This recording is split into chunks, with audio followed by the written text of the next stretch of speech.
Telugu audio Bible నిర్గమాకాండము 19వ అధ్యాయము.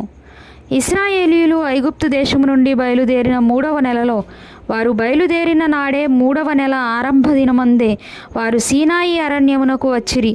వారు రెఫీదీము నుండి బయలుదేరి సీనాయి అరణ్యమునకు వచ్చి ఆ అరణ్యమందు దిగిరి. అక్కడ ఆ పర్వతం ఎదుట ఇశ్రాయేలీయులు విడిసిరి.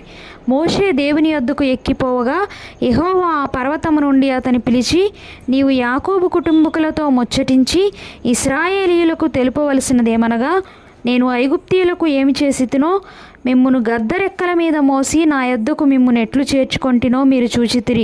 కాగా మీరు నా మాట శ్రద్ధగా విని నా నిబంధనను అనుసరించి నడిచిన ఎడల మీరు సమస్త దేశ జనులలో నాకు స్వకీయ సంపాద్యమగుదురు. సమస్త భూమియు నాదే గదా. మీరు నాకు యాజక రూపమైన రాజ్యముగాను పరిశుద్ధమైన జనముగాను ఉందురని చెప్పుము. నీవు ఇశ్రాయేలీలతో పలుకవలసిన మాటలు ఇవే అని చెప్పగా, మోషే వచ్చి ప్రజల పెద్దలను పిలిపించి యెహోవా తనకు ఆజ్ఞాపించిన ఆ మాటలన్నీ వారి ఎదుట తెలియపరిచెను. అందుకు ప్రజలందరూ యెహోవా చెప్పినదంతయు చేసేదమని ఏకముగా ఉత్తరమిచ్చిరి. అప్పుడు మోషే తిరిగి వెళ్ళి ప్రజల మాటలను యెహోవాకు తెలియజేసెను.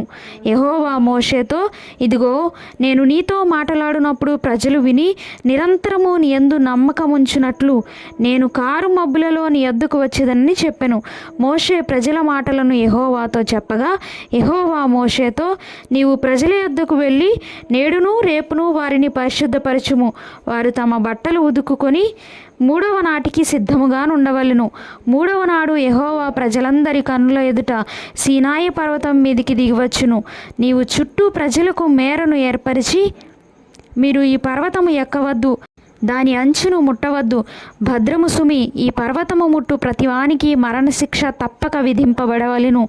ఎవడునూ చేతితో దాని ముట్టకూడదు. ముట్టినవాడు రాళ్లతో కొట్టబడవలెను, లేక పొడవబడవలెను. మనుష్యుడు గాని మృగము గాని బ్రతకకూడదు. బూరధ్వని చేయనప్పుడు వారు పర్వతం యొద్దకు రావలెననెను. అప్పుడు మోషే పర్వతం మీద నుండి ప్రజల యొద్దకు దిగివచ్చి ప్రజలను పరిశుద్ధపరచగా వారు తమ బట్టలు ఉదుకుకొనిరి. అప్పుడు అతడు 3వ నాటికి సిద్ధముగా నుండుడి, ఏ పురుషుడు స్త్రీని చేరకూడదని చెప్పెను. 3వ నాడు ఉదయమైనప్పుడు ఆ పర్వతము మీద ఉరుములు మెరుపులు సాంద్ర మేఘము బూర యొక్క మహాధ్వనియు కలుగుగా పాలెములోని ప్రజలందరూ వణికిరి. దేవునిని ఎదుర్కొనుటకు మోషే పాలెములో నుండి ప్రజలను అవతలకు రప్పింపగా వారు పర్వతము దిగువను నిలిచిరి.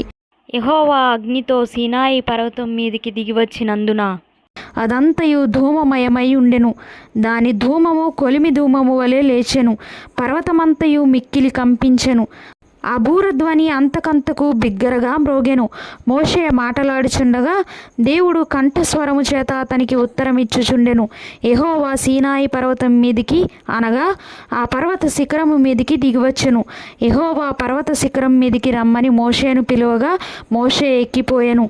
అప్పుడు యెహోవా ప్రజలు చూచుటకు యెహోవా యొద్దకు హద్దు మీరి వచ్చి వారిలో అనేకులు నశింపకున్నట్లు నీవు దిగిపోయి వారికి ఖండితముగా ఆజ్ఞాపించుము.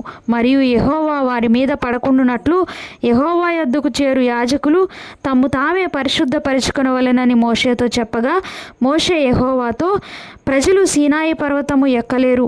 నీవు పర్వతమునకు మేరలో నేర్పరిచి దాని పరిశుద్ధపరచవలెనని మాకు ఖండితముగా ఆజ్ఞాపించితివనెను. అందుకు యెహోవా, నీవు దిగివెళ్ళుము, నీవును నీతో అహరోనును ఎక్కి రావలెను. అయితే యెహోవా వారి మీద పడకుండునట్లు యాజకులను ప్రజలను ఆయన యొద్దకు వచ్చుటకు మేరను మీరకూడదు.